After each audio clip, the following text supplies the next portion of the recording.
Salam alaikum, Zulfillaoun, bonsoir. Même si elle n'est pas motivée par de saines intentions, une dynamique vient de s'ébranler. Ce n'est pas grand-chose, mais ça commence à bouger, on dirait. Des généraux, mais aussi leurs relais partisans et médiatiques entrent en lice et tentent de se servir de l'opinion publique comme d'un atout dans leur logique d'affrontement, dans leur logique de lutte de clans, dans ces conflits d'intérêts qui éclatent comme autant de furoncles sur une peau malade. Et, comme tous les grands fauves, les grands prédateurs, que leur instinct naturel de domination et de survie pousse à défendre leur territoire de chasse, ils passent à l'attaque avec force, manifestation de force, de rugissement, parfois d'aboiement aussi, de parade nuptiale pour faire peur à l'adversaire ou séduire la femelle. Nous attendions des confessions, du repentir, des aveux. Nous avons droit à du déballage ciblé, à des règlements de compte. Pourtant, nous sommes à une phase de notre histoire où tous les acteurs de la décennie qui a provoqué 250 000 de morts et un cortège tragique de malheurs en tout genre. Nous sommes à une phase, donc, où ces acteurs, quels qu'ils soient, doivent livrer tout ce qu'ils savent, mais aussi tout ce dont ils sont coupables. Ils le doivent, si ce n'est aux Algériens, qu'ils ont martyrisés, qu'ils ont broyés, du moins à leur conscience, si tant est qu'ils en aient une. Deux personnages qui ont été au cœur de l'événement, le général Betchin et Abbassi Madani, se sont exprimés. Mohamed Betchin en promettant des révélations prochaines et Abbassi Madani en livrant un témoignage sur certaines tractations qu'il a eues avec les tenants du régime. Mais nous restons sur notre faim. Ce qui est dit ici et là est important, bien sûr, mais c'est encore loin, très loin, de répondre à la quête de vérité des Algériens. Les acteurs restent timorés lorsqu'ils ne procèdent pas carrément à falsifier les faits. Et quand je dis acteurs, responsables de la tragédie, je ne désigne pas que les généraux janvieristes, mais aussi tous ceux qui ont prêté leur concours au carnage et à la dévastation, du plus haut au plus bas des hiérarchies, et des deux camps, dans les deux camps du champ de bataille. Un champ de bataille qui se trouvait être les civils. Je crois qu'il est très important de le dire. Nous savons tous que les généraux, leurs relais, leurs nervis, leurs agents et tous ceux qui les ont inconditionnellement soutenus, pour des raisons et d'autres, sont tous coupables de ce qui a été commis contre le peuple algérien. Il n'y a pas photo, on est d'accord. Mais ils ne sont pas seuls. Quel que soit notre ancrage politique, notre sympathie ou notre aversion pour l'islamisme politique, nous ne pouvons pas ne pas regarder la vérité en face. Et nous devons tous le dire de façon forte pour ne plus prêter le flanc à la manipulation et donner du grain à moudre aux éradicateurs et aux extrémistes de tout poil. Les islamistes armés, créés ou non par le régime, portent eux aussi une très lourde responsabilité dans le carnage et la dévastation. Ils sont autant, sinon plus criminels que les généraux, parce qu'ils ont usé de la religion, du nom de Dieu, qu'ils se sont accaparés pour tuer des innocents. Les généraux putschistes, comme les islamistes armés, qu'ils soient manipulés par le DRS ou non, portent ensemble la responsabilité du carnage.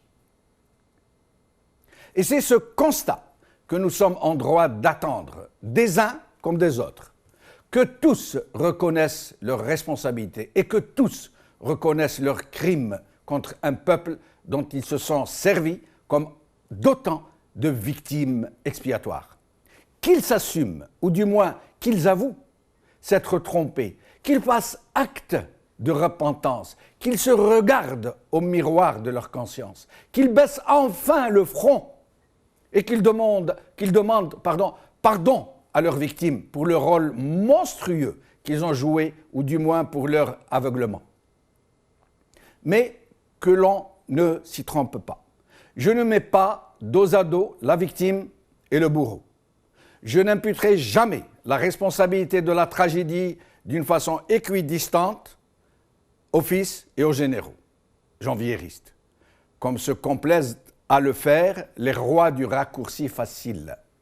Plus qu'injuste, ce serait une prime à la force brutale, à une injure faite à tout un peuple par une clique de malfaiteurs.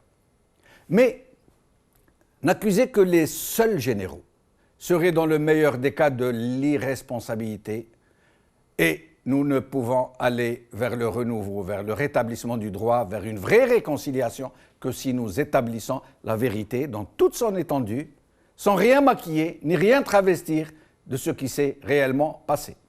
Et le mieux qui puisse être réalisé serait que les auteurs eux-mêmes reconnaissent leurs crimes. Et le meilleur que puisse faire le Fils est de se démarquer des tueurs, des assassins, des violeurs, des pillards qui disaient mener le djihad en son nom ou au nom de l'islam. Mais nous en sommes encore loin, malheureusement. Pour l'instant, les uns et les autres continuent de s'accuser d'être responsables et de s'ériger eux-mêmes, chacun dans son camp, comme l'Immaculée Conception.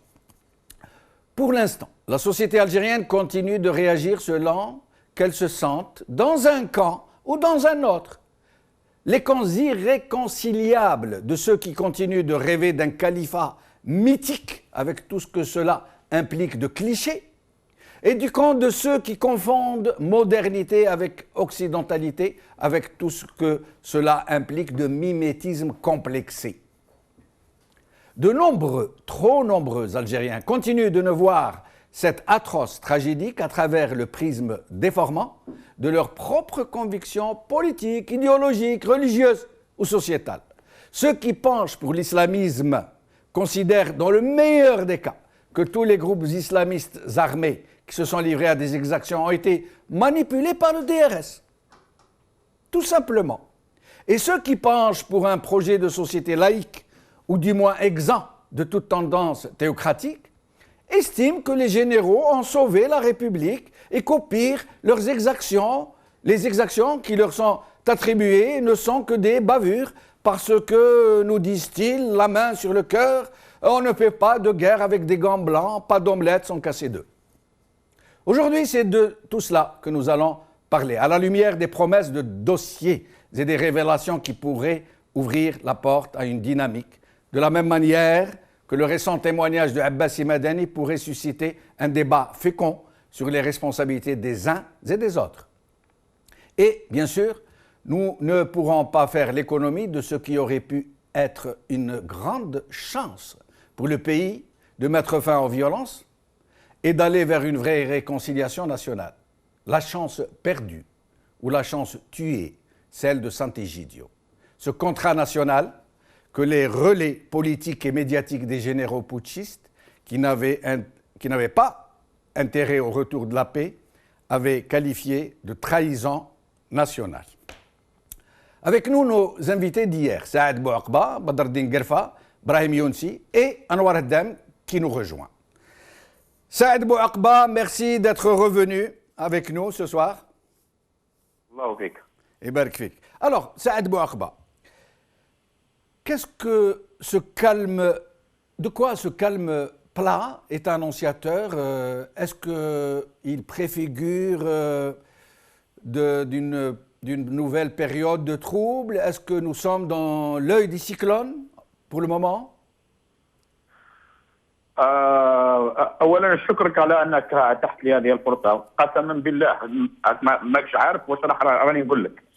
قسما بالله واش قلته الان غير جعلني اسقط دمعه من عيني.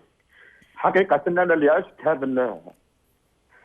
هذا الوضعيه في الخمسينات كطفل في منطقه كان يسيطر عليها بيجار وسوارات، شفت وانا طفل المعجزه كيف وقعت، وخلاني ربي نولي صحفي في هذا البلد ونشوف بعيني وانا في طريقي مع ابن المرحوم بولعيد. شوف بعيني شباب الجزائر مربوطين بالسلك ومقتولين في اللي تورنا تاع ولاد فايد.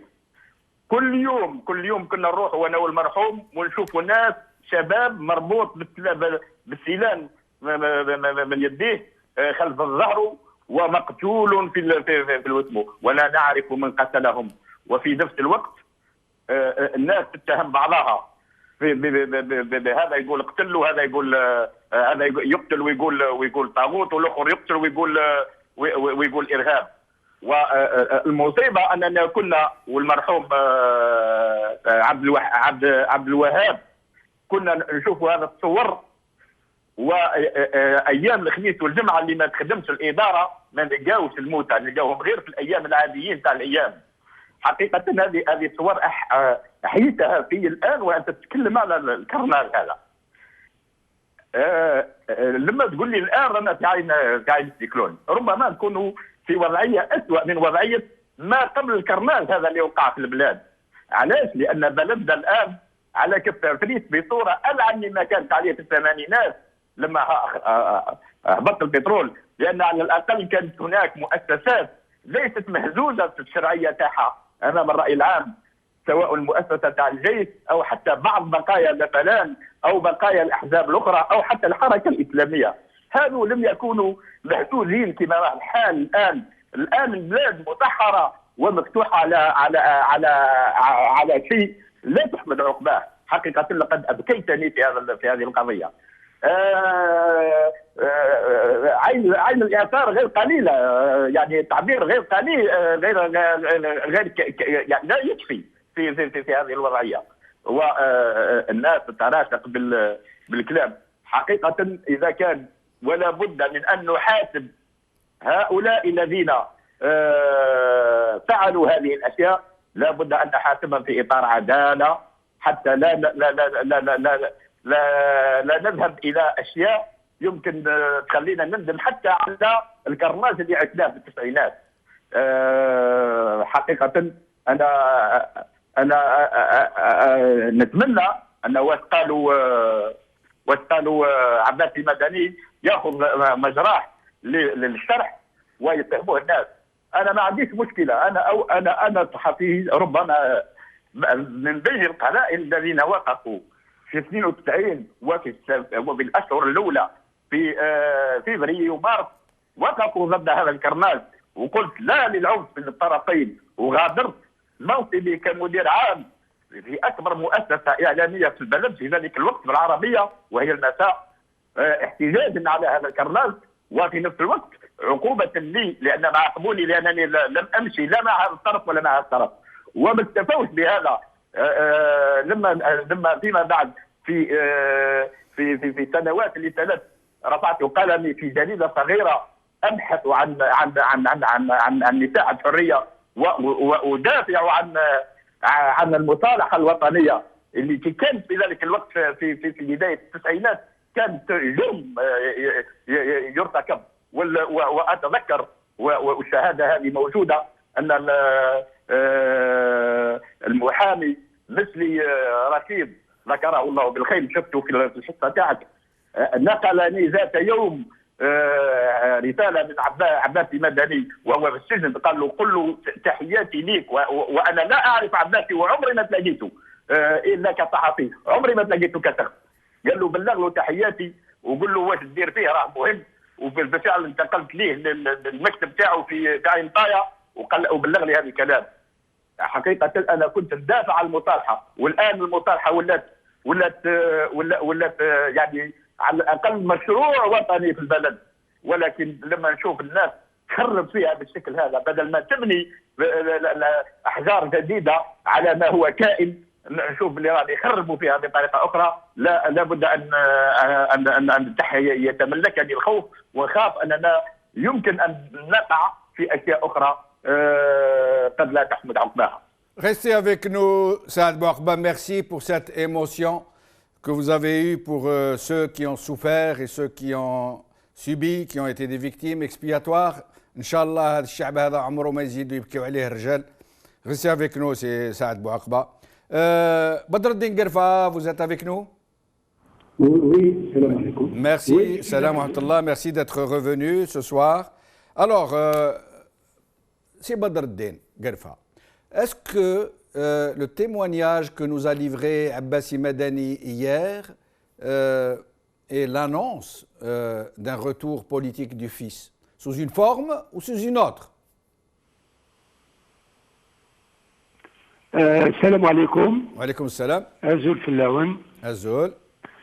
Je ne saurais comment vous remercier, Si Jamal et Kadalik El-Magharibiya pour toutes ces invitations, pour essayer, ensemble, avec tous vos invités, de faire pas exploser l'Algérie, comme l'avait dit le colonel Hamlet, si Zerouel disait tout ce qu'il savait, mais pour exploser toute la vérité, ce qui s'est passé en Algérie, pour construire un nouvel État et pour que redémarre l'Algérie.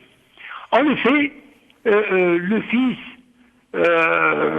pour notre gouverne, Si Jamal, nous travaillons depuis très longtemps pour un retour effectif du fils quand les conditions, toutes les conditions politiques s'y prêteront. Et ça, je trouve, dans toutes mes analyses, que nous sommes dans une phase, comme l'a dit comme quelqu'un l'a dit, dans une phase de vérité, et il faut continuer. Bon, maintenant le fils, sincèrement, le fils, en tant qu'organisation politique, a été dissous, comme tout le monde le sait, en mars 92.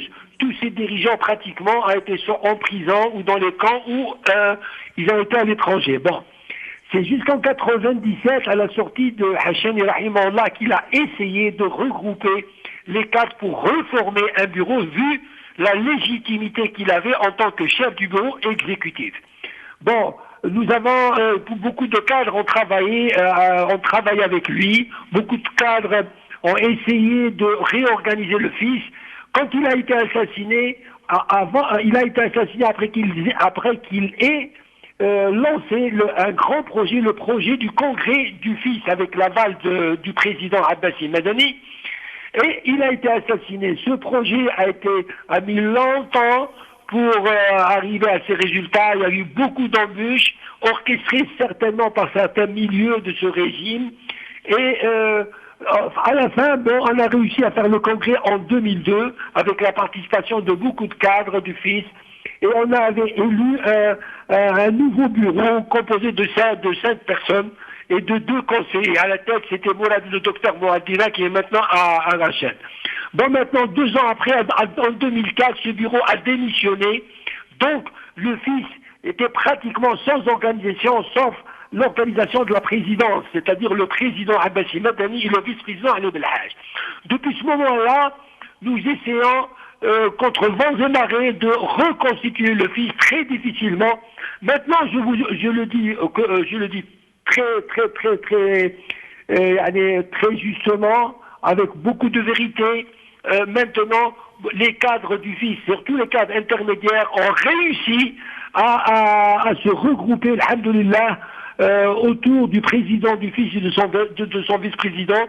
Nous sommes sur le terrain, nous avons organisé des sit-ins à l'occasion, par exemple, des anniversaires de l'assassinat de Hachemi. Nous avons fait des communiqués, mais la presse ne joue pas le jeu.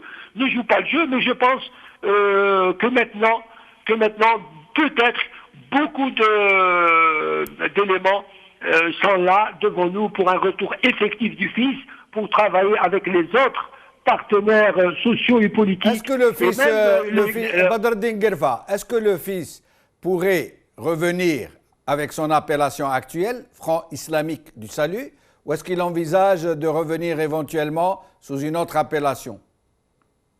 Écoutez, si Jamel, ça, c'est placer la charrue avant les bœufs. Ça, c'est l'affaire des militants du fils. Mais c'est important, c'est hautement symbolique, c'est très significatif pour beaucoup de gens.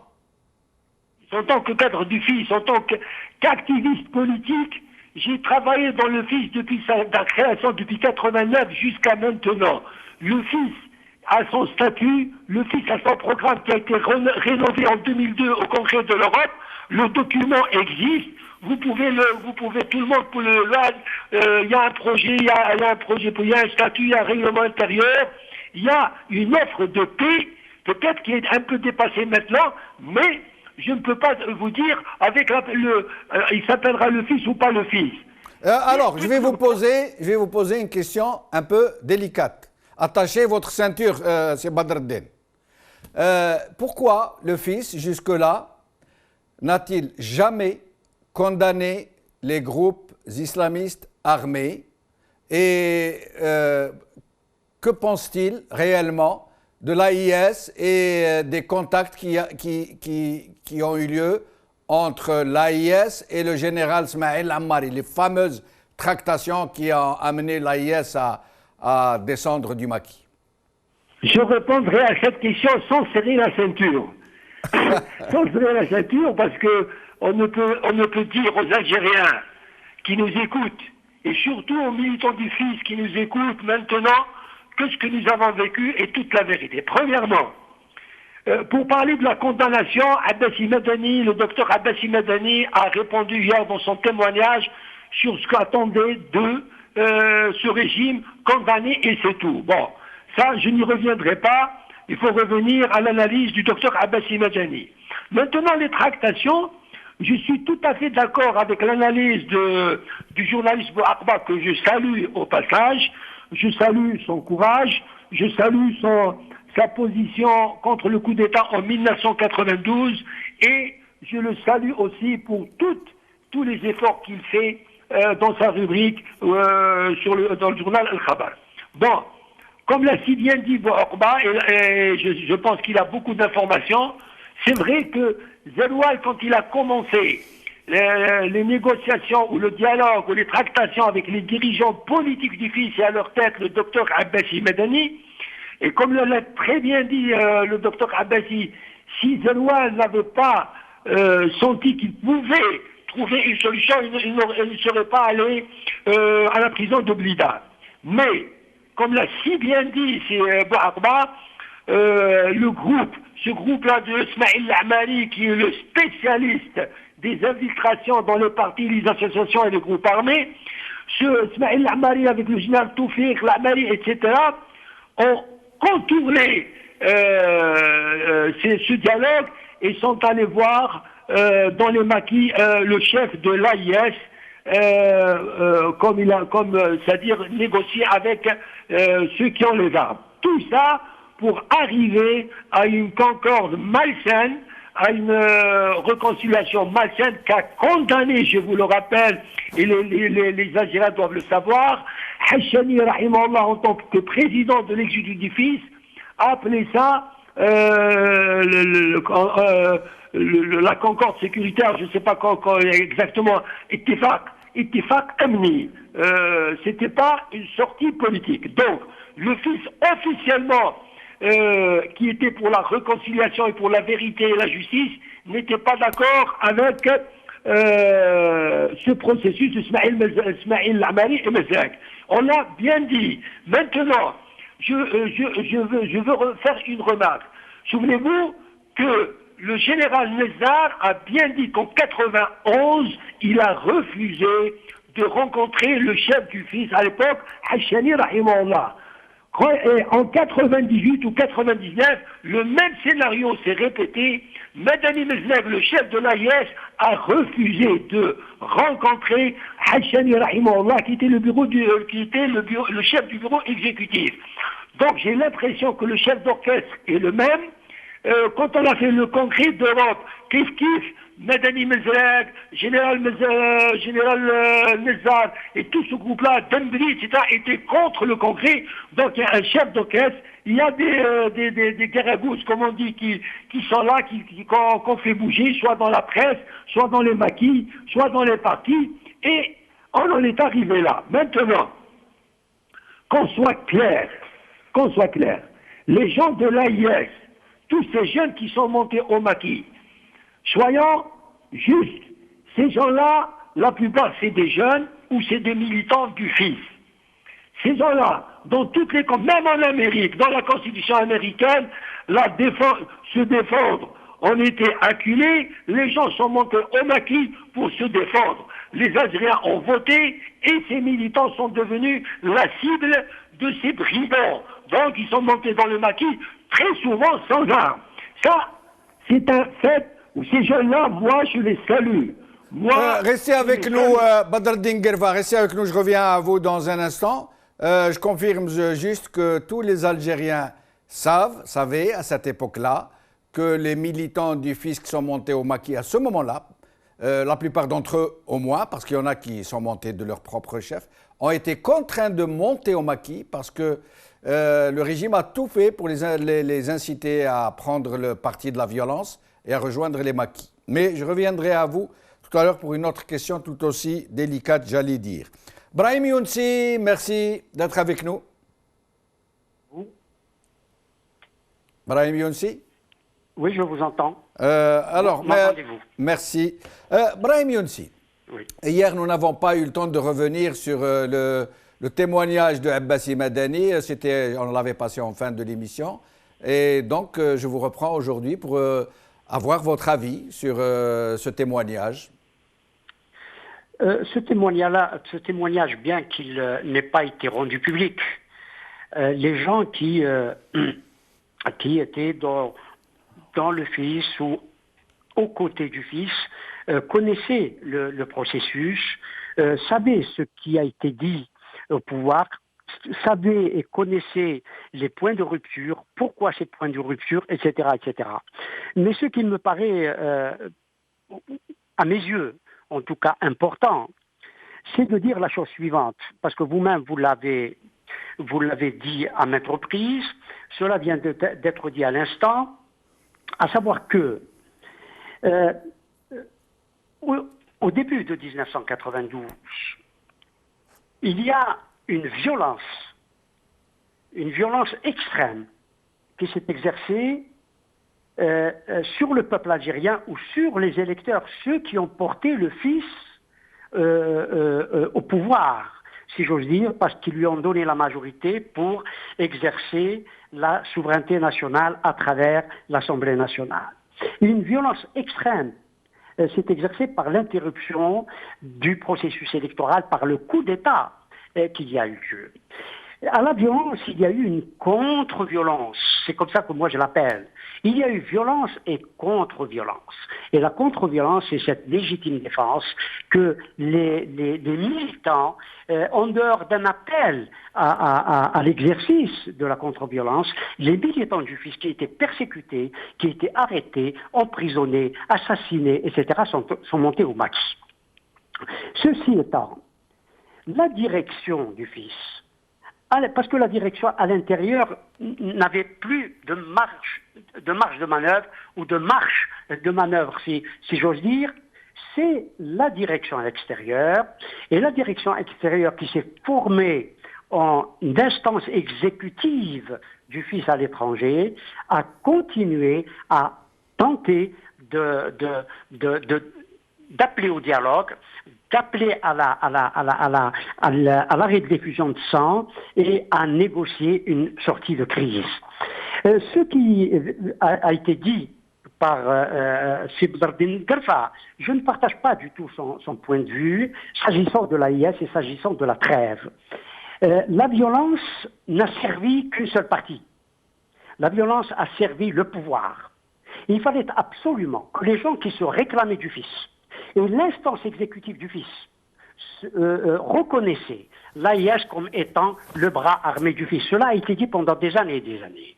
Il faut que les choses soient rétablies, que la vérité soit rétablie sur ce qui a été les actes des uns et des autres. Voilà une partie de la vérité ou ce qui est la vérité de certaines parties. L'AIS était considéré par l'instance exécutive du FIS comme étant le bras armé du Front islamique du salut. Et il fallait absolument, et l'instance exécutive, et je peux en témoigner, à déployer tous les efforts sur le plan politique pour que l'AIS observe une trêve et que chacun rentre chez soi à travers un accord politique bien établi. Cela n'a pas été fait, et c'est grâce à cette trêve, il faut le dire, que Abbasi Madani, Hachani, Allah yarhamou, ont été libérés. Seul Ali Belhadj a été maintenu en prison parce que le pouvoir avait mis un refus absolu pour libérer Ali Belhadj à long terme et après la proclamation de la trêve. C'est cela la réalité, c'est cela la vérité. Il se trouve que le fils ayant été dissous, l'autorité politique, je mets ça entre guillemets, c'est-à-dire le pouvoir, a refusé d'entamer des négociations de type politique pour couvrir la traite, aussi bien avec Abbasi Madani. Souvenez-vous qu'Abbasi Madani a eu recours au secrétaire général des Nations Unies. Il lui a écrit une lettre et cette lettre-là a fait qu'il soit remis en résidence surveillée ou voire même en prison. Voilà le déroulement des faits. D'accord, restez avec nous, Brahim Youssi, je reviendrai à vous dans un instant. Anwar Haddam, merci d'être avec nous. Merci pour l'invitation. Merci. Alors, Anwar Haddam, d'abord commençons par la lecture que vous faites du témoignage que nous avons diffusé hier en exclusivité, je le rappelle, du Cheikh Abbasi Madani. Allô, تسمعني؟ Oui, oui, on vous entend très bien, Anwar Haddam. ونعوذ بالله من الشيطان الرجيم بسم الله الرحمن الرحيم. Le témoignage de Cheikh Abbasi Madani, il était vraiment à temps, il était à point. كان في وقته. Il a bien spécifié, et peut-être qu'il peut dire plus actuellement. Et pour comprendre mes remarques sur le témoignage de Cheikh Abbasi Madani, peut-être qu'il faut clarifier une situation qui est très, très importante à clarifier. Malgré la situation du fils, le fils a toujours eu une politique cohérente. Je dis la situation du fils parce qu'il ne faut pas oublier qu'on n'a jamais eu la chance d'avoir un congrès normal, dans des conditions normales pour avoir une direction cohérente du parti. Le pouvoir a toujours poussé afin que la direction du fils soit limitée aux membres fondateurs uniquement, que je salue tous, enfin tous ceux qui étaient dans le Khat al-Asil. Et ainsi, en essayant de les isoler, en essayant de les arrêter, en les arrêtant, ils voulaient arrêter. C'est pour ça que Cheikh Abbasi, c'était l'un des points qu'il a bien expliqué dans sa déclaration. Le pouvoir voulait penser que en gardant la direction du fils isolée en prison, il aurait arrêté le fils. Mais le fils a continué d'exister. Et ça a été aussi récemment, dans l'une de ses déclarations, Ali Belhadj, dans l'une de ses interventions juste récemment, il a bien expliqué qu'après la première direction du fils, après qu'elle a été incarcérée, le fils a continué par ses instances exécutives provisoires depuis le début. Et surtout, juste après l'arrestation de Cheikh Abbasi Madani et Ali Belhadj, il y a eu ce qu'on a appelé le Khat al-Asil de Jabhat al-Islami al-Inqad, qui a sauvegardé le fils pour qu'il ne tombe pas dans les manœuvres du pouvoir en place. Il faut se rappeler ça, parce qu'il a voulu imposer au fils une nouvelle direction. Et parmi ces gens-là, il y a qui étaient devenus des ministres dans le gouvernement putschiste après. Marrani. Etc. Oui. Donc, ce que je voulais dire par là, ça répond aussi à l'une des questions, que le fils, en tant que parti politique, en comprenant qu'il a toujours continué d'exister, a condamné la violence dès le premier jour. Oui, ceux qui étaient en prison ne pouvaient pas, et Cheikh Abbasi Madani a expliqué pourquoi. Oui, ils ne savaient pas ce qui se passait en fait. Mais le fils existait. Oui. À l'intérieur du pays, depuis le début, il y a des communiqués, signé par Cheikh Hassani Hafidh rahimahullah. Après ça, il y a eu, était signé par Abdelrazak Rajam rahimahullah, etc. Et nous, après la délégation à Mais l'étranger. Anwar Haddam, Abdelrazak Rajam, après, il a rejoint les JA, il me semble. Je viens. Et lui et Mohamed Saïd, ils ont été assassinés par la suite par les mêmes JA. Si vous permettez de développer ça, Oui, parce oui, que je ça, vous c'est en très prie. important. Je vous en prie. La chronologie est très importante. Donc, Je vous en prie. premièrement, Oui. le fils en tant que tel a condamné, depuis le début, le pouvoir il a le Jabha. Donc, techniquement, légalement, il ne peut pas accuser le fils d'être partie prenante dans la violence. Je dis techniquement, parce que pour lui, le fils n'existait plus. Comment peut-il accuser quelqu'un qui n'existe plus dans les papiers? Mais le fils a été responsable comme parti politique. Il a agi en responsabilité. Et c'est pour ça qu'il a toujours condamné, et c'est pour ça que le fils a refusé. Je parle maintenant en tant que partie prenante dans le fils, dans le Khat al-Asir du Jabha Islami Imtad, nous avons refusé que le fils devienne un groupe armé ou qu'il ait une aile armée. On a toujours voulu que le fils continue comme parti politique non violent. C'était ça, la ligne originale du fils. C'était ça qui a été prôné par Hachani rahimahullah, que j'ai prôné personnellement, que tous ceux de la direction du fils de Khat al-Asir ont toujours prôné. Cela, afin que le fils, donc pour nous, que ce soit le fils officiel qui a été dissous ou le fils réel, nous avons toujours condamné la violence, nous avons toujours demandé pour qu'il y ait une solution politique, nous avons toujours soutenu. Mais Anwar Haddam, excusez-moi, je vais vous poser. Après, je vous pose une question un peu dérangeante. Oui. Je vous en prie. Oui. Non, vous pouvez poser n'importe quelle question, alhamdoulilah. D'accord, je vous en prie. Le 3, parce que tout ça doit être pris en cohérence. D'accord, je vous en prie. Donc, nous sommes partis politiques, non violents. Nous avons toujours condamné la violence, nous avons toujours appelé pour une solution politique et nous avons toujours, du moins, Khat al-Asir, soutenu les fils du peuple, Ibn Shab, pour qu'ils se défendent, tout en condamnant toujours la violence. Il faut prendre tout ça ensemble. Donc c'est ça, et c'est ce qu'on peut tirer de la déclaration de Cheikh Abbasi Madani, si on l'écoute clairement.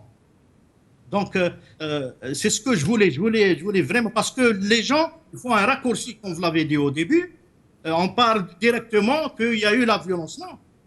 C'était les putschistes qui ont tout fait pour qu'il y ait un chaos dans le pays. Il y avait un parti majoritaire et ils ont voulu donner l'impression que la direction, c'était uniquement les membres fondateurs. Ils ont arrêté ces membres fondateurs et ils ont voulu basculer le tout vers le chaos. Mais nous avons réussi, malgré la difficulté qu'on avait. Anwar Haddam, je vous interromps et je vous laisserai poursuivre après. Oui, allez. Je vous en prie. Alors, vous et moi, on a eu un jour une longue discussion par Skype où nous avons parlé de votre fameuse déclaration après l'attentat du commissariat central d'Alger, chose que les gens vous reprochent. C'est pour ça que quand vous dites, moi personnellement, vous m'avez bien expliqué. Mais les gens qui vous regardent en ce moment, qui vous entendent dire « nous avons toujours été contre la violence », tout de suite, ils vont sauter de leur chaise, ils vont dire « ah, mais il a approuvé l'attentat ». Donc j'aimerais que vous nous expliquiez votre position d'alors.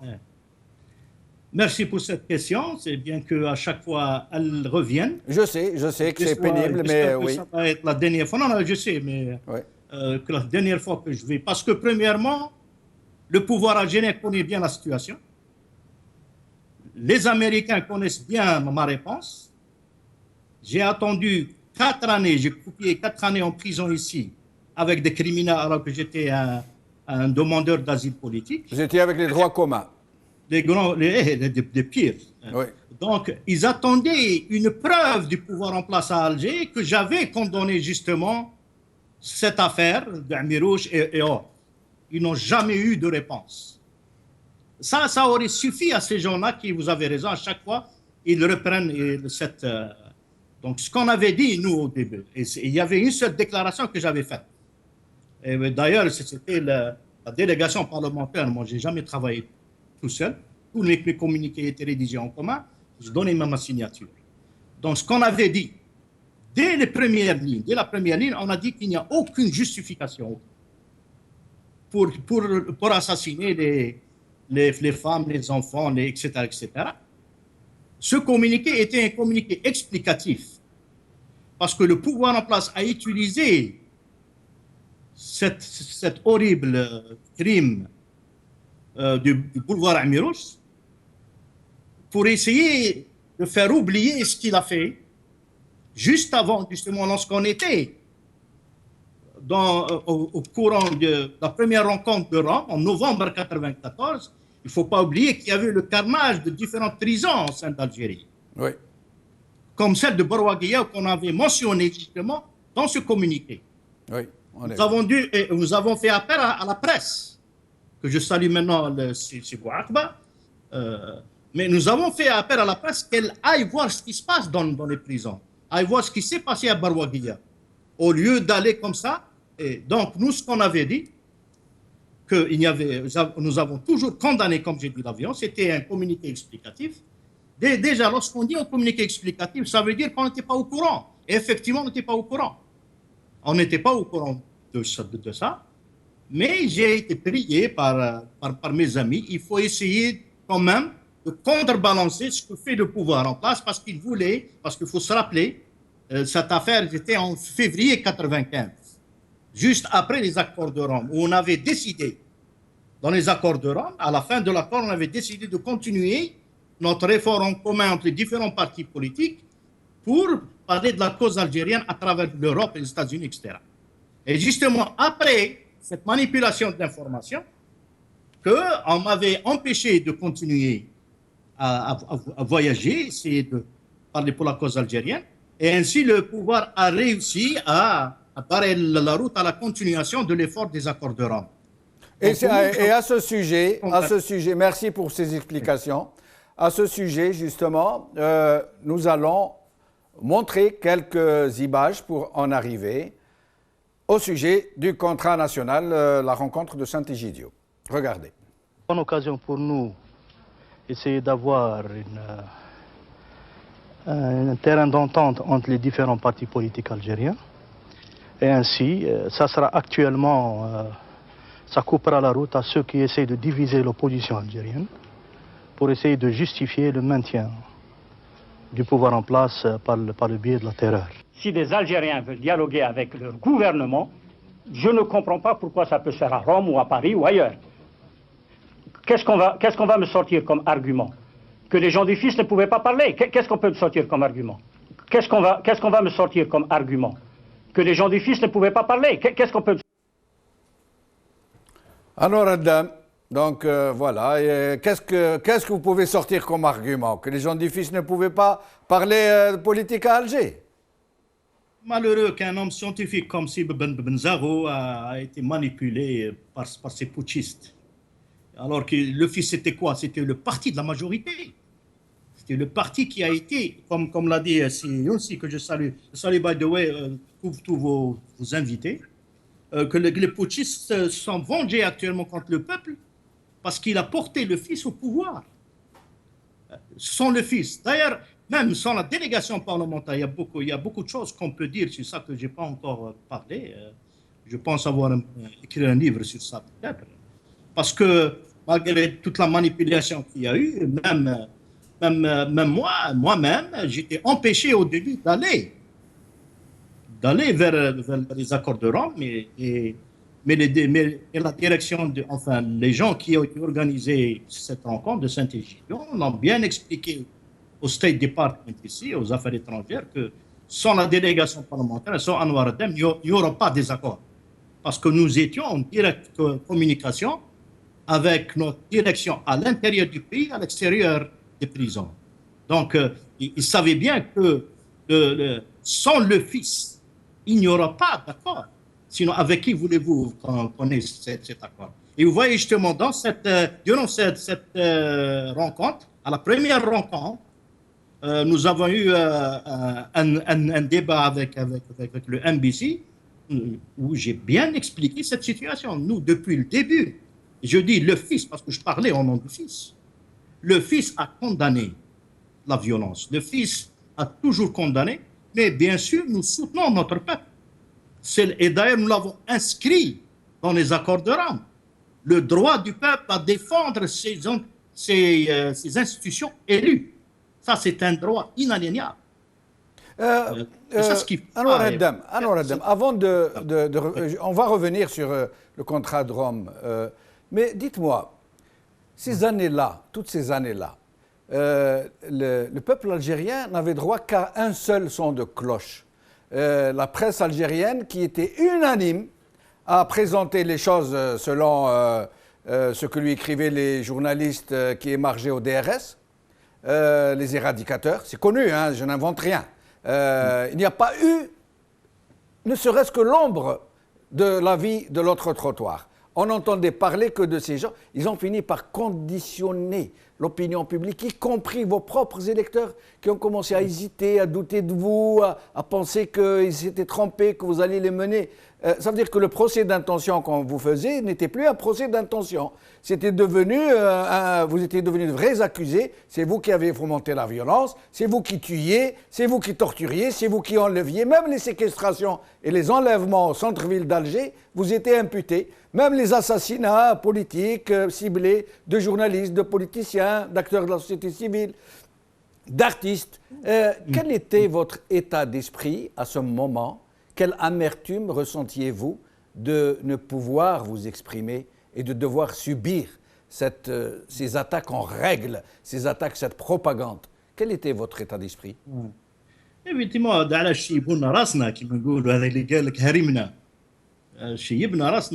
parce qu'il y avait trois, si on veut résumer, moi j'aime bien aller au Kouliyat. Si on est bien résumé, ce qui s'est passé, il y avait une manipulation de la scène politique. Tous les partis politiques ont été infiltrés. Le pouvoir n'était pas sérieux. Ça, chez Chadi Mejdid, je pense personnellement qu'il était sincère. Il voulait vraiment ouvrir le champ politique.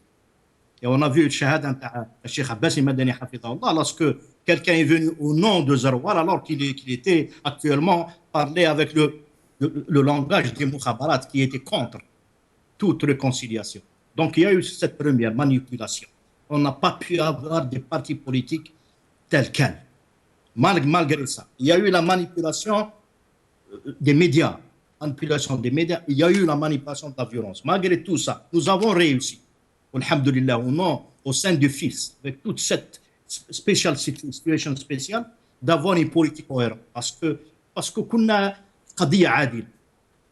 on ne peut pas. Moi, par exemple, je n'avais aucun contact whatsoever avec les dirigeants du fils en prison.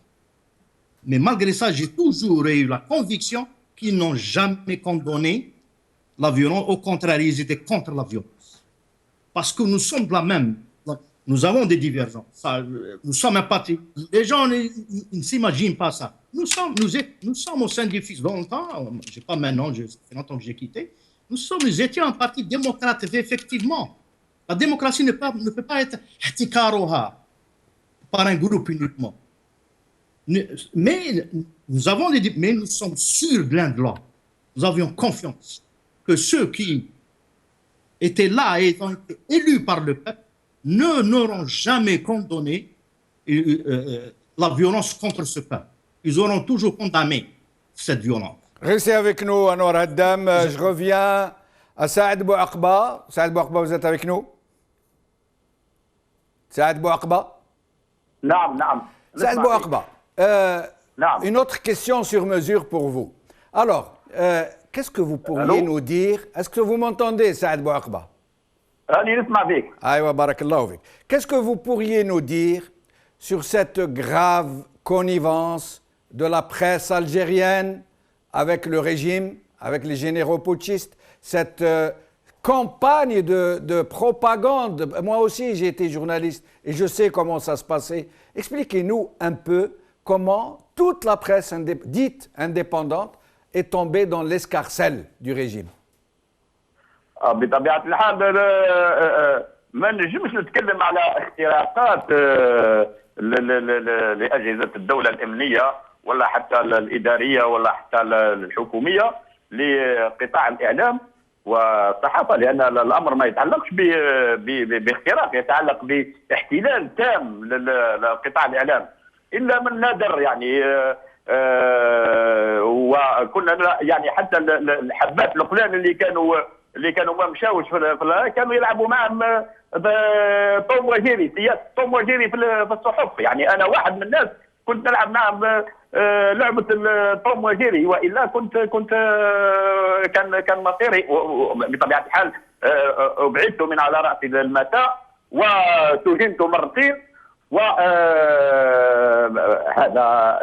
يعني مع الاسف اغلب الصحف والصحفيين نتيجه التجربه الحديثه كانوا يشوفوا باللي هذا هو الخط المهني يعني حقيقه، وهما مخطئين في الموضوع، ولكن يعتبروه باللي هذا هو الخط. هذه من جهه ايضا ان الاسلاميين الاختراق فيهم كان عادي جدا، والاختراق في الاسلاميين ما كانش فقط في الحزب تاع باتي مدني ويعني حزب الانقاذ، وما بداش فقط بعد جونفي، بدا قبل جونفي بعد احداث اكتوبر. نحن نعرفوا في في في في في 8 اكتوبر بتشين تفاوض مع بالحاج وتحنون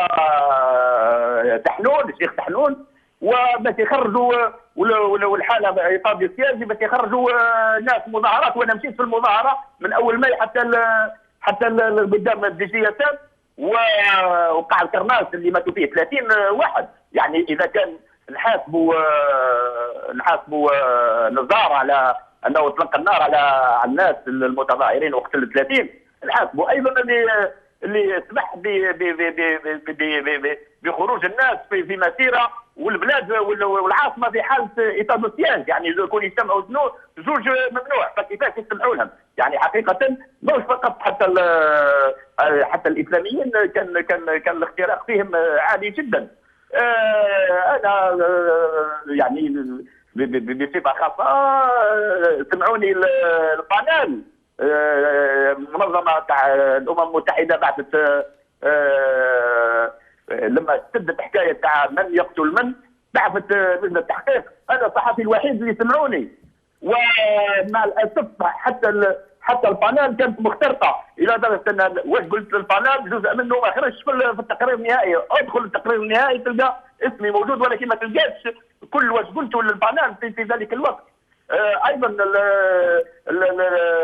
المعركه كانت بين صحيح انها كانت بين الاسلاميين ظاهريا بين الاسلاميين والمؤسسه العسكريه، ولكن عمليا كان بين الاسلاميين بين العسكر وجبهه التحرير ايضا، لان نهري هرب لهم بالزوره كما يقولوا، ادالهم العكاز السياسي اللي كانوا يتكاو عليه، وبالتالي كل المجالات اصبحت ملغمه. يعني في يعني ما نعرفوش واش يقع في البلاد. و يعني حتى العسكر فيما بعد قالوا باللي احنا ما نجموش نفتحوا مفاوضات مع الفيس، لان ما ضامنين، وربما يعاود يرجع يحطوا مهري تحت جناحه ويتحمد ويمدوا الحكم وينحيوا لنا السلطه. يعني كان هذا. انا تمنيت الشهاده تاع عباسي مدني يقول لنا كيفاش راح خرجوا جدي، علاش خرجوا جدي وبوخمخم وراحوا وعاودوا، وعلاه النتيجه تاعهم ما نجحتش، لانهم خرجوهم اساسا كنتيجه للحوار اللي تم بيناتهم، وخرجوا على اساس يشدوا النبض تاع المسلحين. من خلاهم ان المسلحين ما ياخذوش رايهم او يفشلوا المسعى هذا؟ وشكون فشل المسعى من الجانب تاع المسلحين؟ هل هم الجماعات اللي دخلتهم ديارات في المسلحين، والله المسلحين ما كانش عندهم ثقه في بوخمخم وجدي، ام القياده اللي في السجن هي اللي فشلت هذا المسعى؟ حتى ان في ذلك الوقت قيل ان بوخمخم وجدي خرجوهم لانهم من ناحيه تاع تروال، يعني خرجوه بالتسجيل لانه من ناحيه هذا السؤال سعد بوعقبه كنا نطرحوه، هذا السؤال كنا نطرحوه على بدر الدين قرفه، ولكن دوك نديروا براك نديروا بتيت انترماد تقني ونرجعوا من بعد 3 دقائق. ولكن سعد بوعقبه نرجع لك من بعد البراك باش نسالك اليوم على بالنا باللي كاين امور ما يعرفهم الا ربي والناس اللي كانوا داخلين في المعمعه، يا من الفيس يا من الجنرالات يا من الافواج المسلحه. ولكن بعض الامور واحده اخرى اللي يعلموها الناس الصحفيين كيما انت، المثقفين السياسيين، بعض الناس تاع العسكر، لماذا ما يخرجوش بالحقيقه درك؟ لماذا ما يديروش تجمعت كما يقولوا الشاويه والقبائل، جماعه وين يهضروا فيها مع بعضهم البعض ويستعرفوا بالامور؟ وهذا هو الدور نورمالمون تاع الانتليجنسيا تاع ليليت. هذا السؤال نرجع لك بعد قليل سعد بوعقبه، نطلب منك تجاوب عليه. بارك الله فيك. Nous revenons dans un petit instant.